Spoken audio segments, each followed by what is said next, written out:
Formålet med forsøget er at undersøge, om vores to udleverede alkoholer er primære, sekundære eller tertiære alkoholer.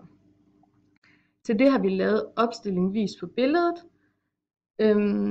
hvor vi har sat et stort reagensglas med en prop, og i den prop der sidder et bøjet glasrør. Det store reagensglas er spændt fast i et stativ, og i bunden af det stativ, hvor det store reagensglas er, så står der en bunsenbrænder.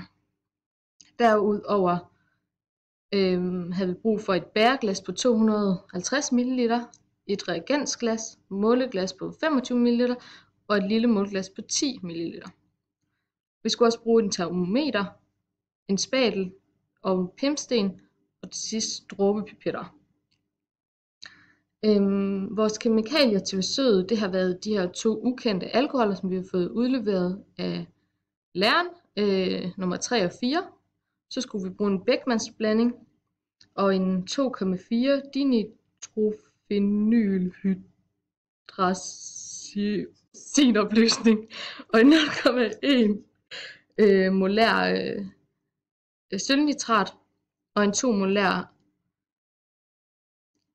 ammoniak og en 2 molær natriumhydroxid.